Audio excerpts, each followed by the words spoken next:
Welcome, everybody. Welcome to Awakening Together, Relaxing into Happiness. Today is our day for you to ask any questions that relate to your path of awakening or anything to do with spirituality, anything on your mind. It's your path. If I say something that's helpful, that's great. If I don't, just disregard it. Bounce off anything that I say and just see if it resonates with you.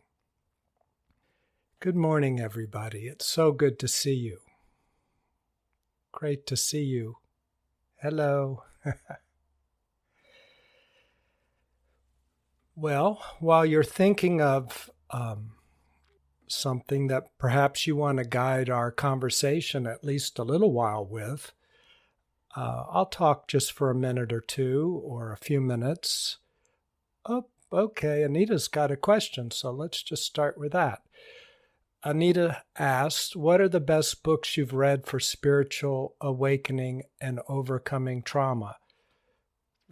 Very good question. Very relevant and very to the point. Because that's really where all of us are, whether we know it or not. Often the reason why we're stuck is because of our spiritual trauma. Really, there's only two things. There's the light that we are, and then there's the mess that's inside, the clutter that's blocking the light. And that blocking is painful. And the fact that we can't release it easily, that's often due to trauma. So it is a very good question, Anita. I want to say that probably around podcast 90-ish, I have a podcast called Awakening Books. And I go through a number of books, but I'm going to say some now. But if you want a little bit more detail, go to that podcast. When you scroll through my podcasts, which are on every platform, if you just search either my name, William Cooper, podcasts or Awakening Podcast, you'll get over 100 of them. The actual title is Awakening Together, Relaxing into Happiness. Monica says, yes, she did listen to that podcast on the books, on Awakening Books, and it was very helpful. I try to make all these podcasts helpful because this is information that just like you, step by step and little step, I move through life and I try to distill what was the most helpful to me, and maybe that would be helpful to others. So, trauma. First, let's talk about that. There are two major approaches to trauma. One has been pioneered by a PhD, Dr. Peter Levine. He's got a very good book called Healing Trauma. You can also look at him, Google YouTube, Peter Levine, and you'll get a lot of clips on healing trauma.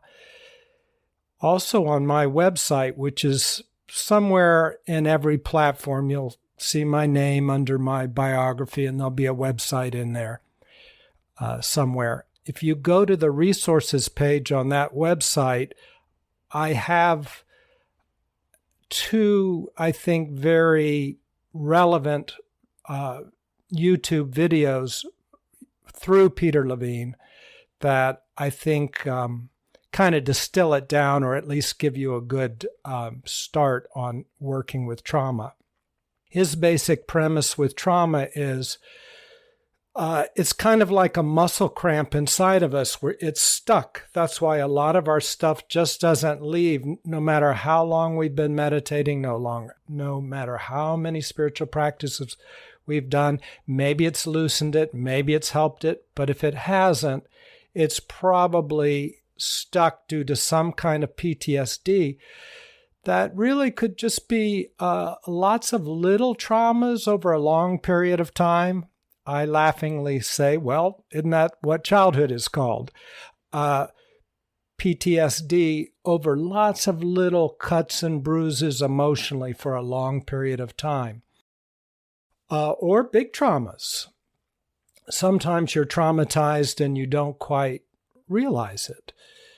But you do realize because these things are stuck inside of you. So his two approaches are, first, go slowly whenever you work with this, with stuff that's just really painful, because it wears you out. And if you push yourself too fast, you'll close down, you'll shut down, you'll lock up. And now you're traumatizing yourself. And how do you know if you're traumatizing yourself? Because you feel it. You feel like, wow, that's just too much. I got to take a break. Because often many of us are really wanting to resolve this stuff and we work, but maybe it's counterproductive. We're working too hard, too fast. So he says, just take baby steps. Go very gently, very easily, step by step, very tiny, and then take breaks so that you don't lock up and go backwards. And the second thing is connecting to the trauma. Wow, I'm hurting. You don't necessarily just say, wow, I have a part over here that hurts. You own it. I am hurting. I hurt. I'm hurting. And so it feels bad. I'm hurting. And then from the center of that hurt, you connect to something very gently that you trust or that feels good or is at least a little bit relaxing, and you soak up a drop or two of that. And slowly, over a long period of time perhaps, that knot releases, relaxes, and lets go. And once it lets go, it's just like you get a massage and you have a knot in your muscles. When it gets really massaged and relaxed, that muscle, that knot is gone. It's just gone. So is the PTSD. Some of these videos on my website are very startling. I mean, they get the point across in a good way. In a good way. You'll see some major releases where people were really messed up, and so quickly by releasing, their lives change. And they have these videoed, and one of them, he shows you a old National Geographic video of a polar bear that's traumatized, that just lets the trauma release out of his body, and then he's fine. He just releases it. And on another podcast I have called Free or Low Cost Psychotherapy, because sometimes some of these things we require psychotherapy, or at least the principles, so that we can work with ourselves. But in one portion of that, I talk about reevaluation counseling, and basically they have you just experience, own your feelings, shake it out like that polar bear, just let it come out, the pain. And now that event really is over. That original trauma is over. So just make your peace and move on. Let it go. It's a little bit more deep than that, but anyway, you might check out that one too. Samuel asks, and I just don't want to miss this question. I have a question. Is Tai Chi in conflict with Christianity? I find the meditative movements relaxing, but some say it's secular and needs to be avoided. Short answer is absolutely not, but let me continue with this other answer. I just wanted to get yours in my head so it didn't scroll by and I miss it.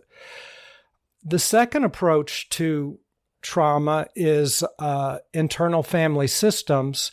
And in this case, they treat the traumatized part of us as a separate individual or separate voice inside of us, and you dialogue with it.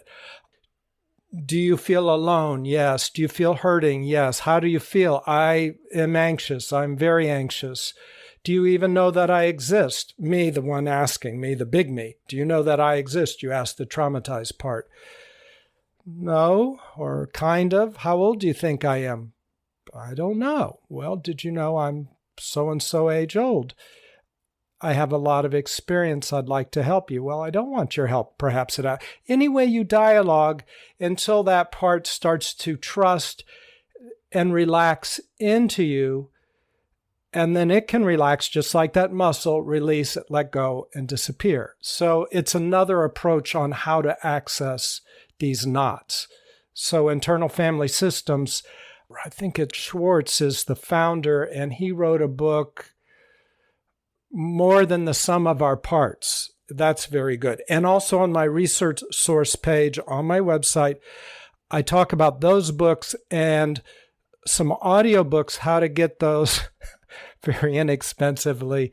You join a club and you get it, and you get the books you want and then unjoin.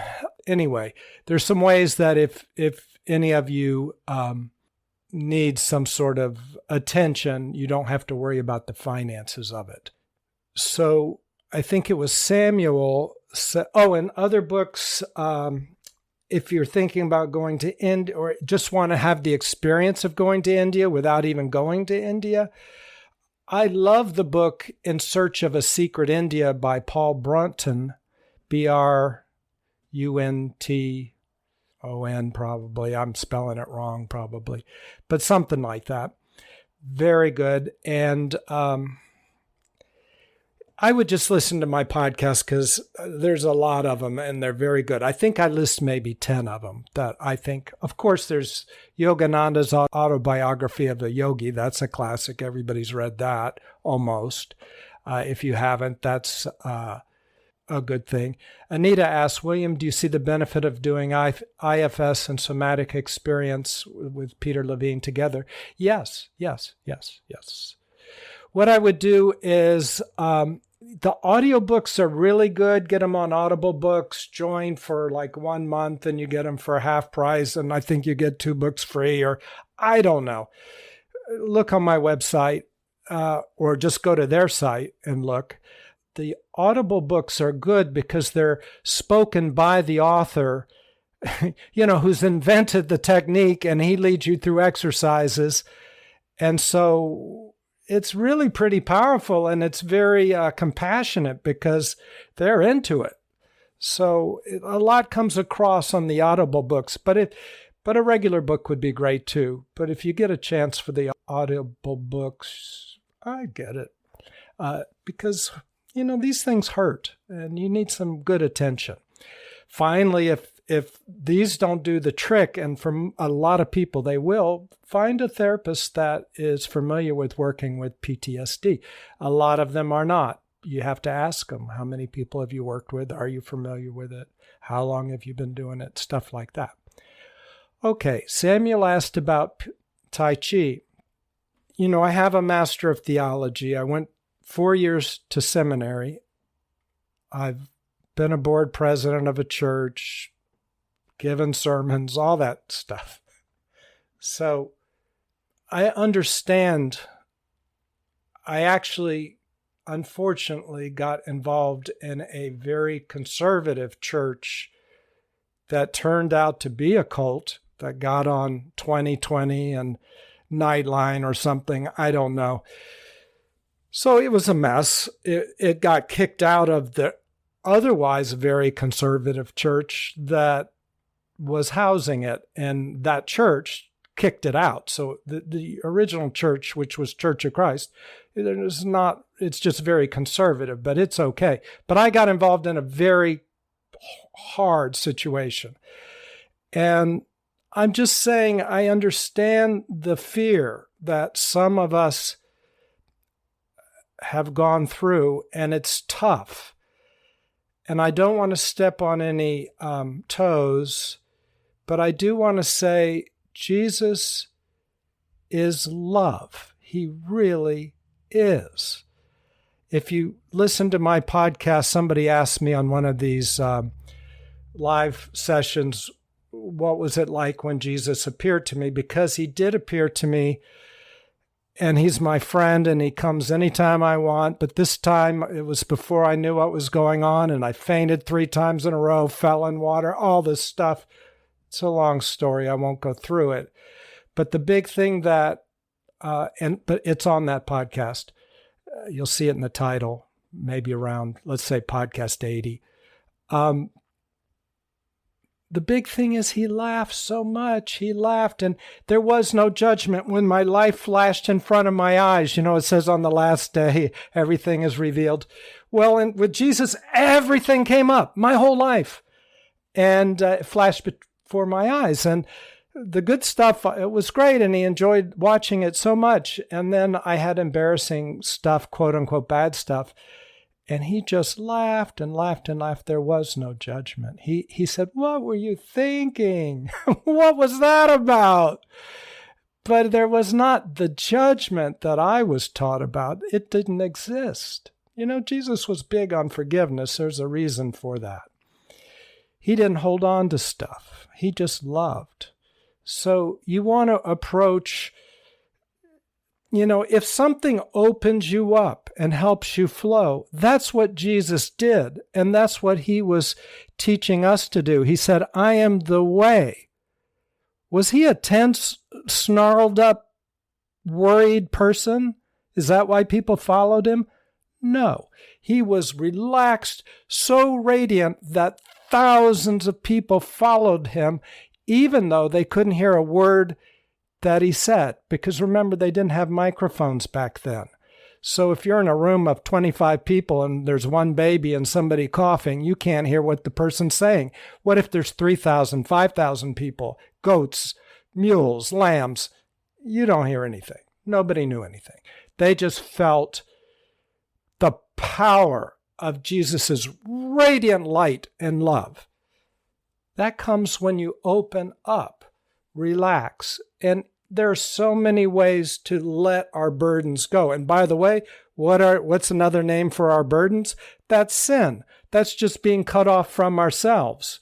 In the East, they call that ignorance, being cut off from ourselves. Different people have different names for it, but he wanted us to let that go, right? Let sin go. Let it dissolve. If Tai Chi helps a little sin come out of your body, I think he'd be just real happy about that. Okay. Take what I say always, bounce it off yourself.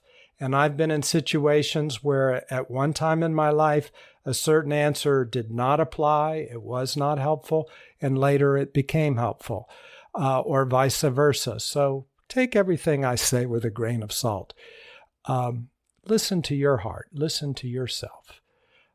Gary says, I do emotion code therapy and we get emotions released, but it seems like limiting beliefs or some other resistance piles the emotions back in. Yes, I have had a lot of trauma in my life. Is there any way you could reflect on my experiences? Yes, you're right on target, Gary.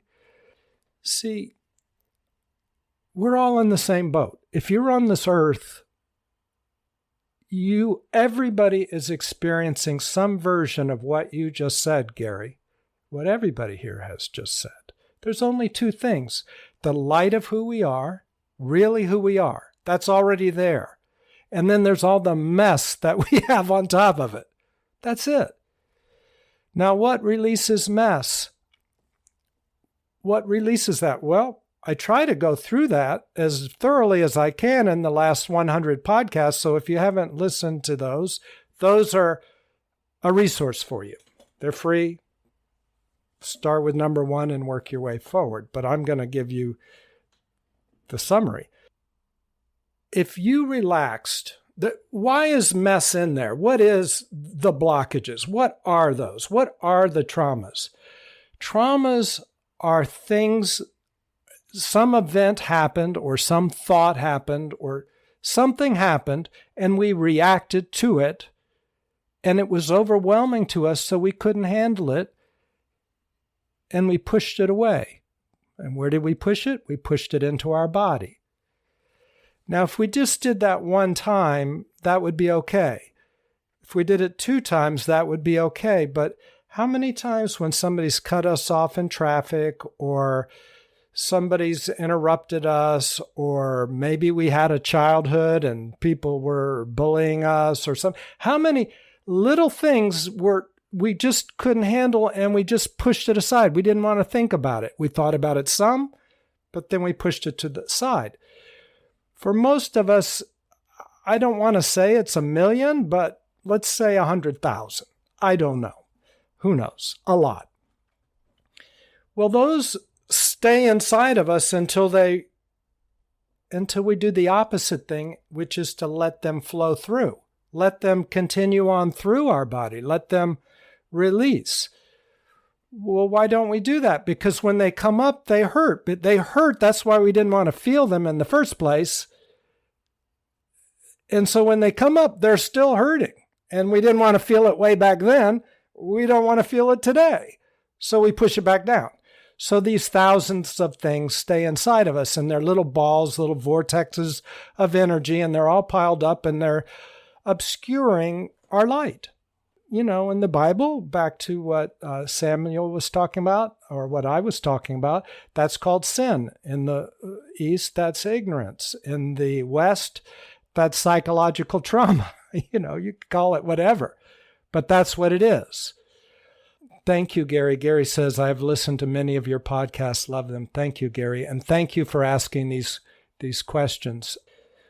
So the short answer to all this is if you just relax and feel everything as, again, whatever you can handle. Because like Peter Levine said, baby steps. If you do too much, you'll shut down. You'll get so tense, game over. You just lock up. So you stop before that happens, but just feel what you can. And in some of the later live sessions that, let's say, I'm going to guess around 100 and 102 or something like that, I talk some about PTSD, and it's in the title, and I go through this a little more thoroughly than now. But you want to let that trauma breathe in your being. Think of it this way. Let's say we all took a nice breath, not a deep breath necessarily, but a nice breath. Just something that felt good. And notice at the top of the breath, for just a moment, everything disappears into nothing in a way. Just, you feel that up there? It's just like, I don't know what to call that. Let's call it nothing. It's really being, but I'm trying to put this in words. So you breathe up. Now imagine if there's no problem there up above. When we breathe up and it goes at the end of its apex, there's nothing. That doesn't have a problem. That's you. You don't have a problem. It's only this psychological stuff inside that has it's these old vortexes that are piled up. They're just a problem because they're in your body. It's like you're not the car you drive. You're not the body you drive. But if your car, like right now, my car has a worn wheel bearing. I've got to take it in. Well, I don't want that wheel to lock up. So I'm going to take it in and get it fixed. We don't want us to lock up. We aren't the problems. I'm not the wheel bearing in my car, but yet I have to attend to it or I'm going to have a bumpy ride in my car. I've got to attend to my body, mind, or I'm going to have a bumpy ride in life. So when we breathe in, just imagine you go up and we're fine. And then as we breathe out, imagine what would happen if by some miracle, every tension in your body was just filled with this, what you experienced at the apex of that breath. If every tension was filled with that and just washed away, just relaxed into it and it was gone, and that's all that was left. That's the awakening experience. That's what it feels. You without your tension, you without your traumas, you without your problems. Well, at first you say, well, that just feels like nothing, kind of. That's true. But after a while, by sitting there and putting your attention there, it starts to glow and hum and turn, and it starts to be experienced as light and love and joy and well-being and happiness and peace. All of those qualities start to shine through your body. And your body reorients, your body-mind reorients to that. That's the awakening process. So when you talked about thoughts and beliefs, yes, there's different levels of release. You're working with somatic things, it appears.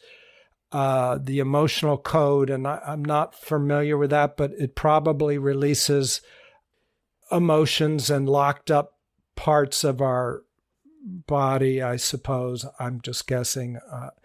But you're right. If the beliefs don't also release, we just recreate them. For instance, back when I was in the cult, I couldn't sleep at night because I always thought, God was going to throw me in hell any minute. If I died, I'd be in hell for sure. And I was, looking back, pretty good. I mean, doing good things, and I was a good person, but I was so petrified because it was such a cult that was a belief. And so I was in a knot, and no amount of emotional releasing could release and release and release and release. But that belief, God's going to get me, God's going to get me, God's going to get me, that would just knock me up. I was nauseous at night. I mean, I can't tell you the amount of pain. For years, I was twisted up in that pain. So, yes, the beliefs are tough. So if you read Paul Brunton's book, In Search of a Secret India, or any stuff by Ramana, and he's not the only one, you could read also in those books, there's one called I Am That by Nisargadatta, or Pointers from Nisargadatta by Ramesh Balsekar. Anything along those lines, even a gentle way, maybe some Thich Nhat Hanh or something like that. Well, Gary says, how do you get rid of the beliefs? And this is what I'm saying. Gary, the beliefs, they talk about that, but maybe in a little more of an obscure way. The beliefs, you want to treat them the same way you would an emotion. Beliefs are just frozen emotions, really. When we feel distress, see, we think I'm anxious because of the beliefs, and that is true. But also what's true is because I'm anxious, I start to think because I want to solve. I'm anxious. What's the point of living? What's the purpose of life? What's this? What's that? I feel anxious. Does my life amount to anything? What do I do? What do I do about this? What do I do about that? And I start thinking. Well, I'm thinking because I'm trying to solve my emotions. I'm trying to get away from my emotions. If I just sat with my emotions, no need to think. Because if my emotions all melted and I found myself in deep peace, what happens to my questions then? I am one with God. I don't have to wonder, am I going to hell? God has become me. Why am I going to throw myself in hell? God isn't going to throw anybody in hell, by the way, but my opinion. And if there's any question about that, I did a podcast on that, which is Releasing Christian Guilt, and it's based on my background. I don't know. It's a later podcast, probably, let's say, in the 90s. None of this stuff is instant. None of it's instant. You kind of seesaw back and forth, Gary, like your belief. If the first step is maybe you're having a belief. What if for a moment you don't try to solve that belief? You don't even allow yourself to think it. Now that's going to create a lot of discord inside of you. My contention is that discord that's motivating that thought. It won't seem that way. I promise you it won't seem that way, but the thought will be screaming and you'll be screaming, I have to think this thought to solve this thing. I need to read some books and I need to do this. But just humor me and don't allow yourself to think it for some minutes, and you'll feel horrible and then just feel the emotions. If you can stay with it and let those things play out, let them move through your body. Remember, emotions the clutter inside of us is just stuck emotions. So if you can restore the flow and let them flow, let them continue to flow by feeling them. They feel horrible. That's why people don't restore the flow, because it feels horrible. Take as long as you can take it, let it flow. Don't force it to flow. Trust me, it'll hurt all by itself. Just let it run its course for as long as you can stand it, if that makes any sense. Doing that over a long period of time, what happens is you let that go. So then slowly your thoughts will loosen up because they are frozen emotions. And you've already melted some of the foundation away. So there's not so much reason to think. Thinking is a good tool to use, but remember, thinking is simply hallucinating. We make thoughts, we create them, we hallucinate them as problem-solving tools. And when they're trying to solve, wayward emotions, they're just sort of out of control. So you just go back and forth, you pendulate, swing like a pendulum, you quit thinking, drop into your feelings, feel them, and then if you have to think, you think, but then swing back into your emotions.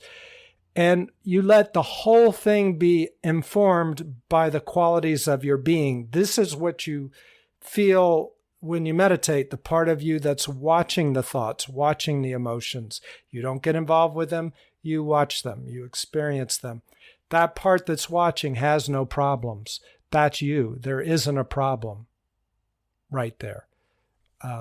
You just keep pendulating, letting it breathe in, letting it absorb it, because when the emotions or the thoughts absorb your being, they relax, release, and let go. When they relax, release, and let go, that reveals a little bit more light because there's a little less blockage, and the problem itself is really light that's been twisted into the form of a problem, frozen into a problem.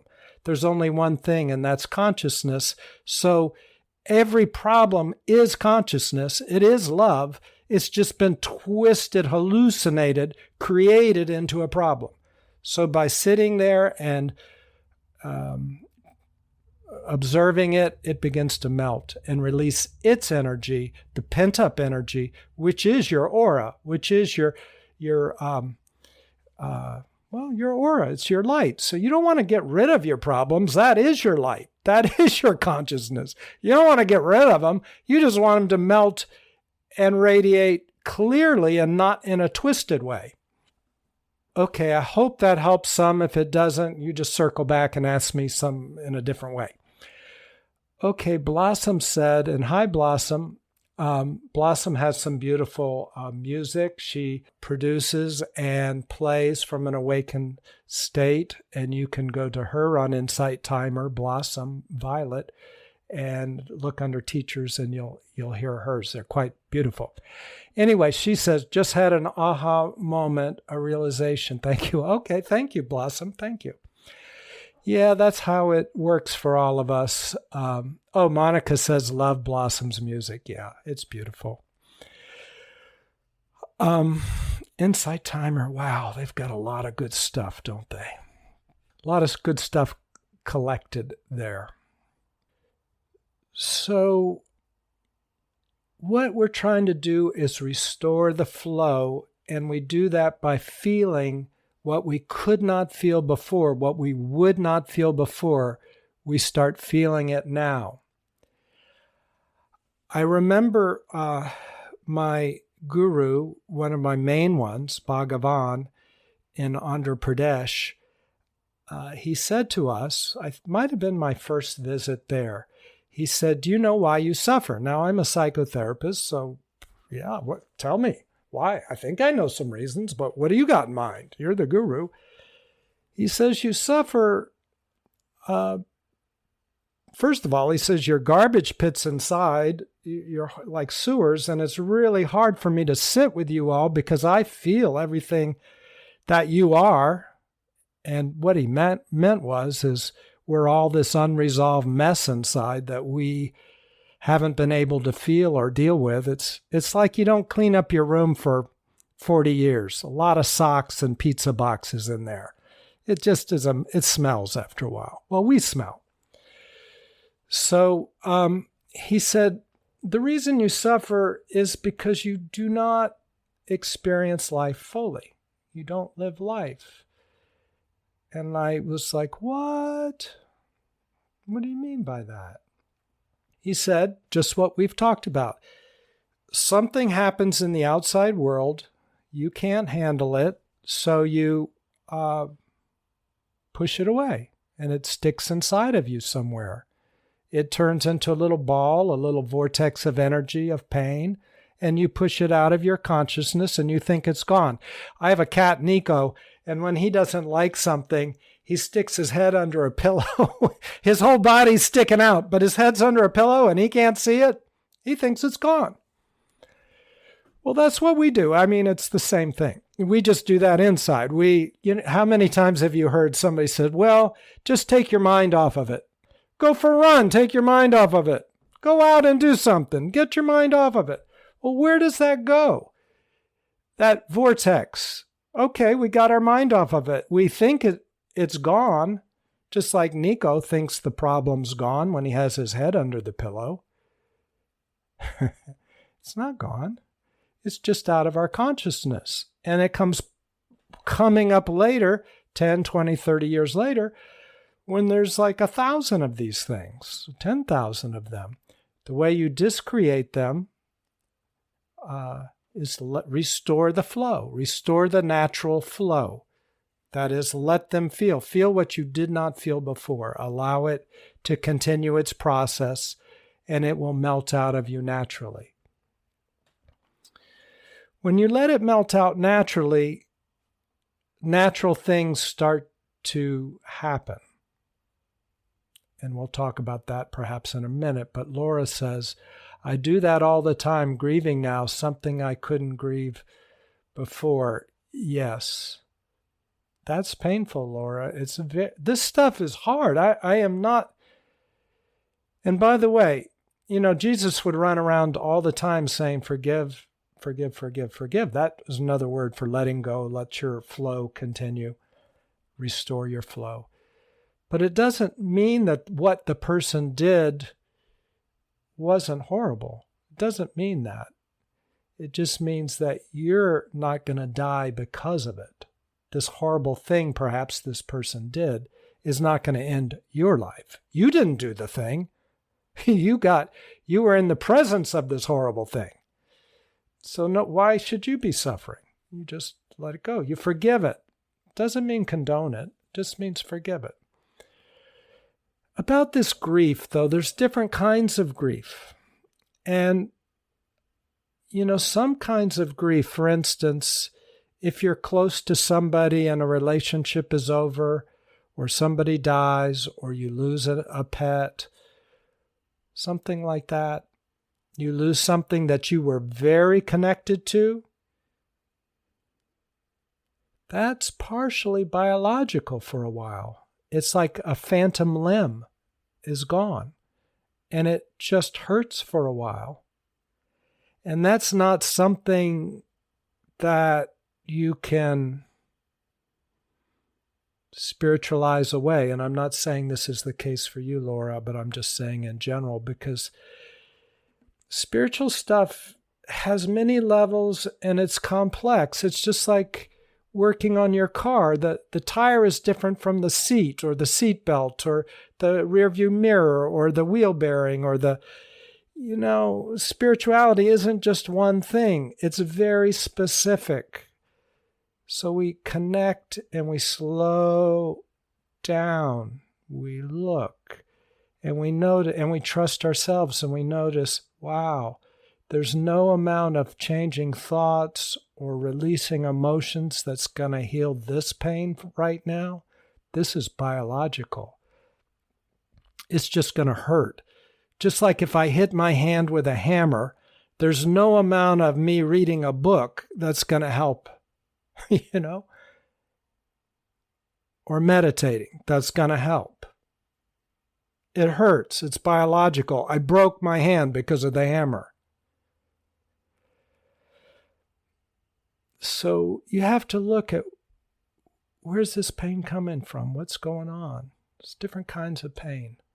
Spirituality is very specific. There's so many, in my podcasts I talk about, I experience myself like a rainbow. There's one end that's beyond all of creation, and I can only know that part of me through intuition. But then the rest of me comes down through creation and different parts. There's bliss, there's love, there's peace, but there's also turmoil and PTSD and different layers. And yes, I've released a lot and discreated, but still, we're in this world. Jesus had some bad days too. Every guru's had bad days. You have bad days. I don't care what they say in the books. It's very practical. Gary says, I thought my wonderful dog was dying this morning. It was an attack from pancreatitis. I'm sorry, I'm mispronouncing that. I was so sad and afraid. Yes, Gary. Yes, Monica says, I'm so sorry, Gary. Yeah, me too. That's scary. And that's biological too, your friend. So there's no spiritualizing. Jesus wept. Lazarus died. And Jesus wept. It was biological. So there's just stuff that takes a while. It just takes a while. It sounds like your dog is better or getting better, Gary. I hope so. Yeah, Gary said Jesus had the ultimate bad day. Yeah, for all of us. Yeah, Jesus had a bad day. He said a lot of true things and people got mad. When people don't heal their stuff, they get mad at other people and they want other people to be different so they don't have to work on their stuff. And Jesus said a lot of good stuff, which brought up a lot of stuff for people. And, what do? You just have to kill them, don't you? Laura says, yes, this is really hurtful. I didn't know how to do it before. This coming after 20 years is amazing. Now hurts. Yeah, Laura, that's the thing. This stuff, it comes up in the order it needs to come up, in the timing it needs to come up in. So you can handle it now, but you have to still be gentle with yourself. Take time. Watching TV isn't the biggest spirit. That's not what you do for awakening. But sometimes you feel as much as you can feel. You stay present, and then you take a break. And that means sometimes that is the time to tune out. For a moment, for a bit, because it rests your system, because this old stuff can be pretty intense sometimes. And I'm sorry you're going through it, but it's coming for your healing. It's coming to be released, and that's good. It just feels bad, and there's nothing good about that. Sorry. That's tough. And I think all of you out there can feel that on something in your life.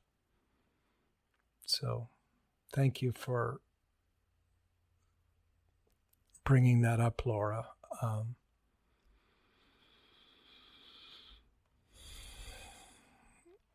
We use the word PTSD. I'll use it in maybe a different way than what traditionally it's used. And I'll say it's stuff that doesn't seem to want to leave, that just has been hurting for a long time, even though you've been feeling it, even though you've been meditating. It just still hurts. I'll call that PTSD. And I would use those techniques we talked about earlier in this podcast, and the same ones, but we've talked about it a different way in the podcasts around 100 and 102. And then I think I had a series of 4 of them on around podcast 27. They kind of take a little while. I have 4 of them. And in the end, you're just getting to, you want to go slowly, and connect to something. Pendulate, swing from the heart of the thing that hurts, connect to something that feels good, and drink it in just a little bit. Don't force it to be too much, because that's fairly worthless. You only want to take in what you can take in, and that might only be a drop, because it could be hard inside and hurt. So you just take a drop of something good. You don't have to do anything miraculous. It's all the drops add up into something miraculous over a period of time. You soak those up like a dry sponge and just feel them. You know you're soaking them up if you just feel at least a drop of relief. Where could you get some connections to soak up some good things? Well, nature. You could connect to nature. You could be barefoot in the grass. You could walk on the beach. You could look at art. You could go to art and find something that you really connect with and just sit in front of it. You could connect with friends. Monica says, sending you love and support, Laura. So yes, that's the best. Connect to people here or other friends. Music. And then as you baby step your way up the ladder, even running or exercise, you know what it is when you take something in and it just you start to be able to take in a little goodness. Touching your animal, hugging your animal, just something, whatever it is for you. Your friend, talking to a friend, talking to a therapist, whatever works. But as you go up the ladder, little bit by little bit by little bit, ultimately, the deepest thing you can connect to is your being, because that's infinite. But if you're not feeling it, you're not feeling it. So it's not a thing. And I'm not saying you're not feeling it, any of you out there, or Laura or anybody. But if in that moment you're not, it's not working. So don't push it. Connect to something, recalibrate down. Connect to something that does feel good. Maybe just touch the wall. Feel how it feels solid and peaceful. Everything is consciousness, and perhaps the peace that's in that wall, you can soak that up. And that can begin to just 1/1,000,000th of a drop of it can go into your grief. Maybe there's a release, there's crying and all this. And I know you're already doing all this stuff. I'm just saying it for everybody, all of us, me included. You stay with the moment and do what life calls, which I see that you did. Laura says, I ate a big bit of ice cream today. Thank you, Monica, Gary, Blossom, William, everybody. See, that's what I'm talking about. A little bit, let's eat some ice cream. You know, that's funny that you said that, because I kind of had that come into my head, but I didn't dare say it. Before you typed it, I kind of had that come in. I said, I better not put that in a podcast. Yeah. But thank you you did it, Laura. Thank you. Blossom says, yes, scientific proof that self-hugging is also amazing to our well-being. Yes, hug yourself. When I was in seminary and, I felt the end of the world, and it was so dark that's why I was there trying to figure things out. And I was just coming out of that cult. I just started hugging myself, and I figured something out that might be helpful to at least one person. Monica says, I hug trees. Yes. Thank you for listening, Rob. What I came up with, see if this works at all for you. See if this makes any sense. Any bad feeling that you have, any bad thought, any bad feeling that you have, you either absorbed it or you created it only because you love yourself, even if it's maladaptive. Think about this. I'll just make something up. What if you're a little kid and you have somebody you look up to that says, you're stupid, you're stupid, you're stupid. And so you agree, yeah, I'm stupid, I'm stupid. Why would you do that? Because you want their love. Why do you want their love? Because you love yourself and you want their love. That you perceive that to be a good thing. It may not be in fact a good thing, but in that, as a little kid, you think that person's love is good. So you start hating yourself. You start agreeing with them so that, hey, I'm just like you. You can love me. Every thought that you trace, every pain that you trace inside of you, just think about anything. You're doing it because you love yourself. It may be very maladaptive, but you love yourself. That's why you're doing it. So what I did in seminary, once I realized that, I started thinking, wow, I feel so bad that I'm going to feel good that I feel bad, because that means I must love myself a lot. So I started hugging myself just like Blossom said. I started hugging myself because I couldn't figure all this out. It was too much for me at the time. So I just said, well, okay, if all this is a kind of a messed up way of loving myself, let me just throw in a good way too, and I'll hug myself because I love myself a lot because I sure do feel bad. Gary says, Laura, if you need a shoulder, you know how to reach me. There you go. Friends are the best. Human contacts. And by the way, that's what Peter Levine says in Healing Trauma. Human contact. He says if you have a traumatic event and you make a human connection, that helps release the PTSD. That helps it so that you don't lock up and it can continue to flow. You might start sobbing. You might start crying. You might start feeling things and releasing because you're being held by somebody or you're in their presence. He said maybe you just touch them lightly because maybe they can't take much. They're overwhelmed. Maybe you don't touch them at all. But just being there can help them flow. So awakening, all this is the path of awakening. All this is, Monica says, holding our pets is also therapeutic. Absolutely. That's so good because they are so loving.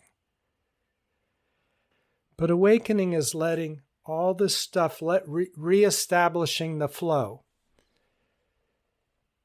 The third Chinese patriarch of Zen, Shen Ming, the Shen Ming, said, the great way is not difficult for those who have no preferences. And now I'm going back to just letting things flow, because it's only when we have a preference that we don't let things flow. Like, no, I don't like this. I'm going to block it out. No. Let it flow and it will heal. Even grief will heal. But Peter Levine would say, just take it the baby steps, a little at a time. Don't let it flow all at once. Don't hurt yourself. Don't be brutal on yourself. Love yourself in the way that you're releasing. Alice says, my husband's last few days on this earth, said to me, I don't need you to do anything. I just need you to be where I can see you. Human connection. That's beautiful, Alice. Condolences about your husband, and thank you for sharing. That is so powerful. Thank you.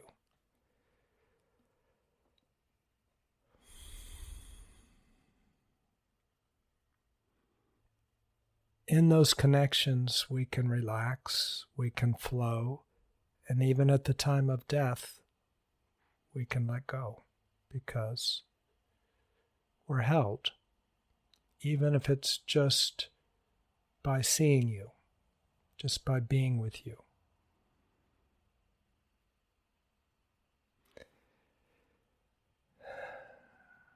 Laura, Alice, that's so sweet. Gary, Alice, oh my God. Blossom, nice. Laura, feeling sometimes is hard.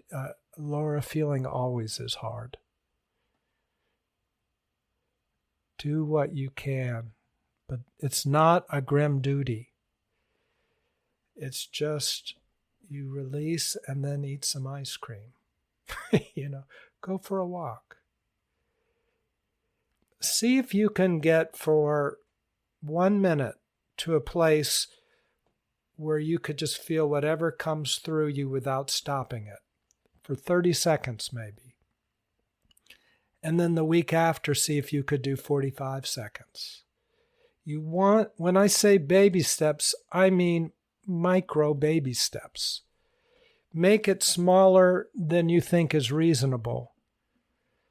Why? Because all of us try to do too much too fast and we overwhelm ourselves. That's just what people do because we want to get out of the pain fast.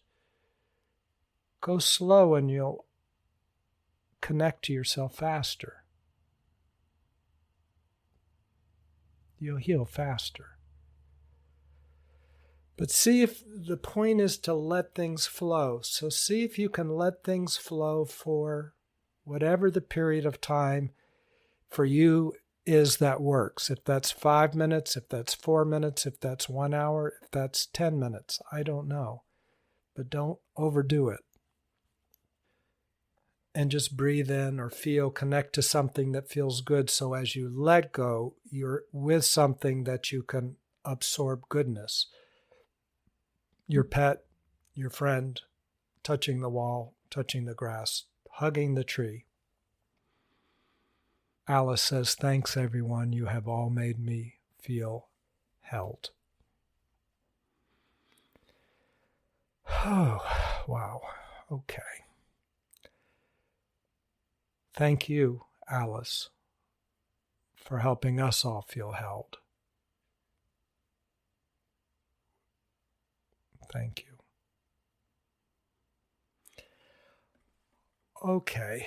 Well, it's so good to see you all. And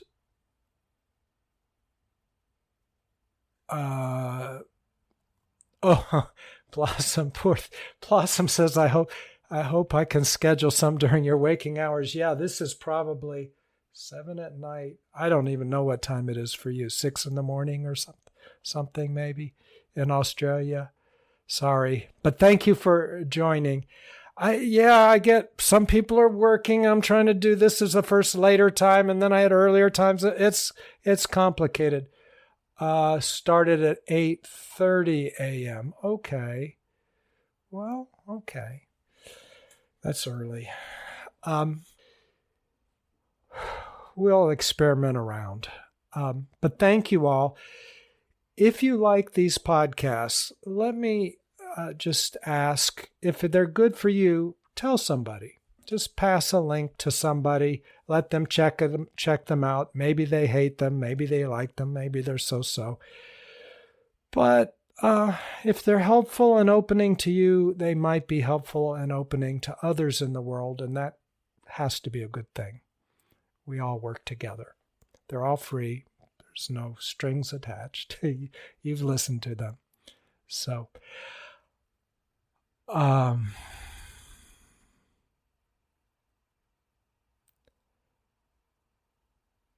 yes, Laura says, thank you, William. I felt everything just now. You were speaking about getting all stuck. Your guru said to you, I felt that you were not living your life. Yes, that's so true. Thank you, everybody. I look forward to, I'll post the next time. I don't quite know what it is yet, but it'll be in around 2 weeks. If you're on Insight Timer, you'll just see it. If you're following me, they'll send you a little notice, or you can see it if you look for it. Okay, thanks so much, and I look forward to next time. Take care. Bye. Great questions. Thank you so much sharing from the heart. Thank you for everybody. Bye.